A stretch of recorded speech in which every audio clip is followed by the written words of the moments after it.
Oke, kita lanjut lagi. Ini adalah video kedua dari inertia force, gitu ya.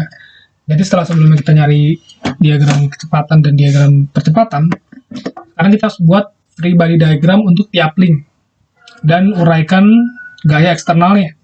Oke, gaya eksternal di sini ya. Oke, bentar. Gaya eksternal. Nah, kurang lebih ada 3 link. Pertama link yang ini, link yang ini,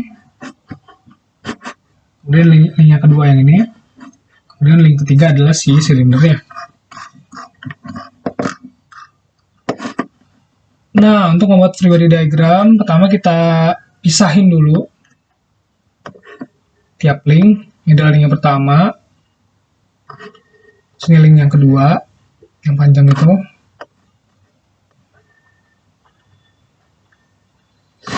Nah, kemudian yang ketiga adalah si pistonnya.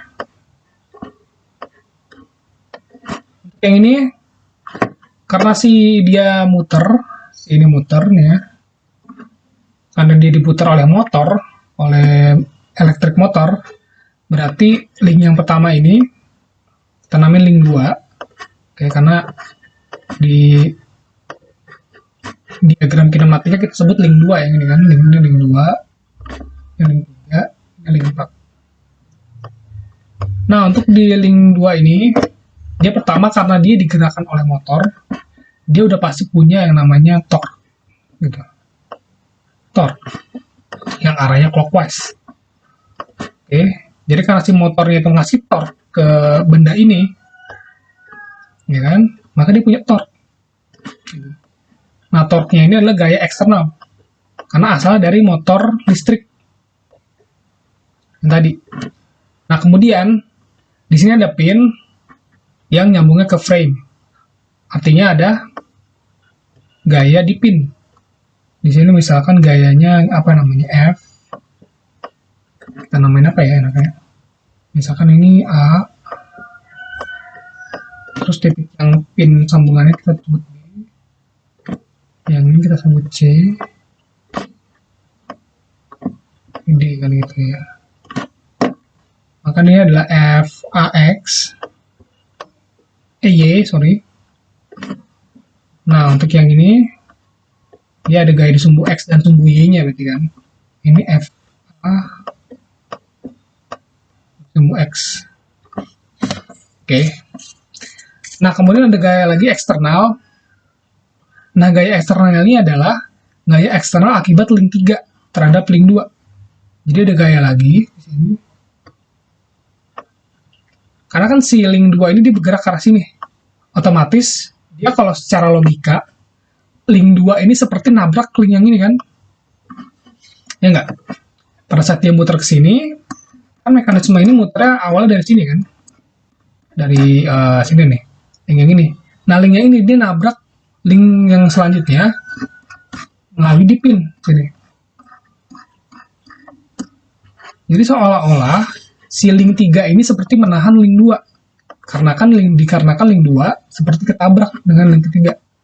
Nah, artinya ada gaya eksternal di link kedua, yaitu gaya asal dari gaya di link ketiga, yaitu F2, 3.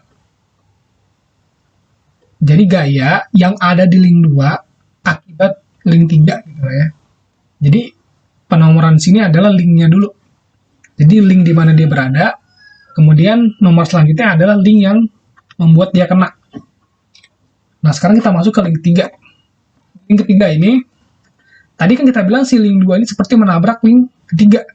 Artinya link ketiga ini ditabrak oleh link kedua dengan gaya yang kayak gini arahnya ke sini.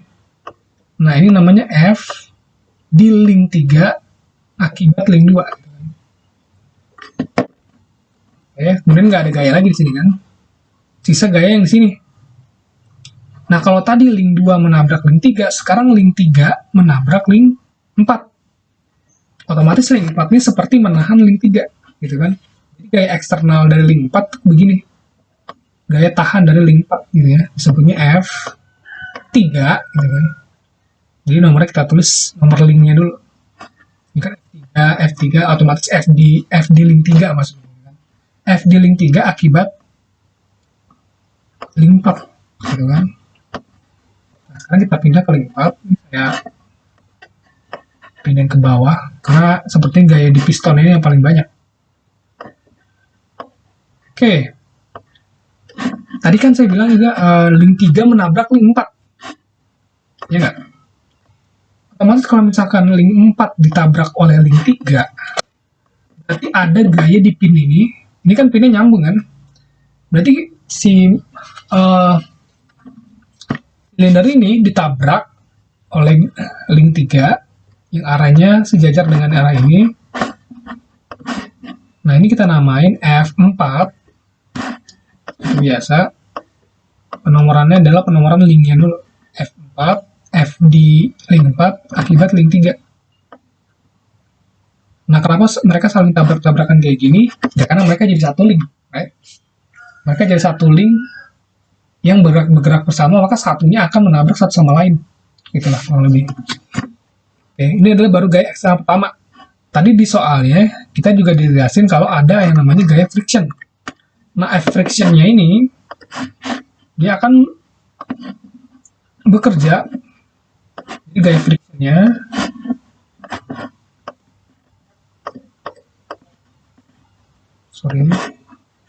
langsung aja lah ya.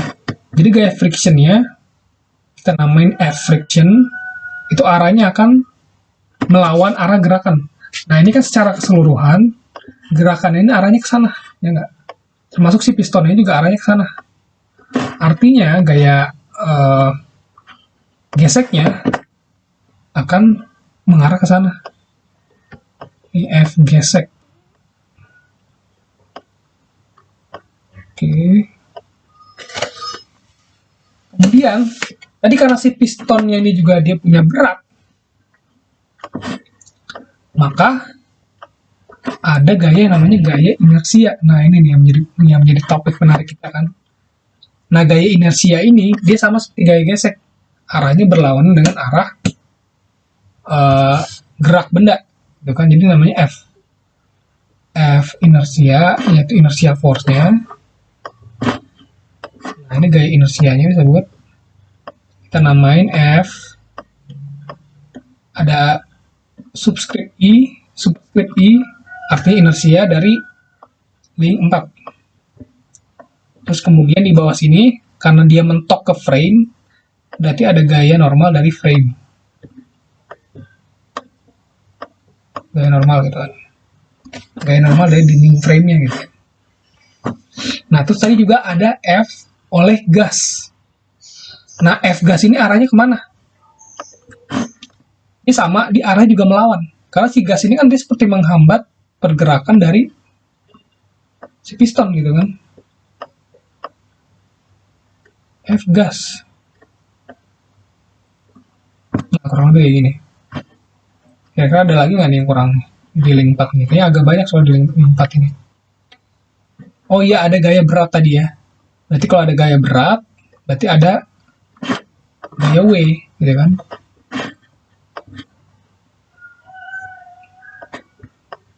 Ini ada gaya W. Ya, kurang lebih kayak gini. Kita cek dulu ya.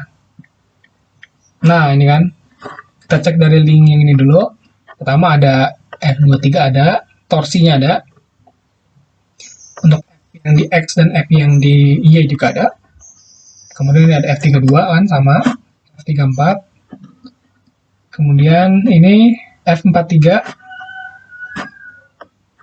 Kemudian F inersia. F friction. Ini gaya normal. Ini gaya dari gasnya. Kemudian ada beratnya. Gitu. Oke, ini free body diagram. Nah, kemudian cari gaya internal. Sebenarnya gaya internal itu udah kita cari. Ya tadi itu ya, di sini gaya internalnya berarti ada berapa? 2 ya kalau nggak salah. Di sini ada berat dan juga ada gaya inersia sini. Nah gitu. Jadi gaya internalnya adalah gaya inersia dan gaya beratnya. Cuma yang sekarang jadi fokus adalah kita mencari F inersia dari ini link 4 ya. Di situ bacanya link G4 namanya. Nah, terus gimana cara nyari link ini? kita harus mencari, oke, sebentar, sorry.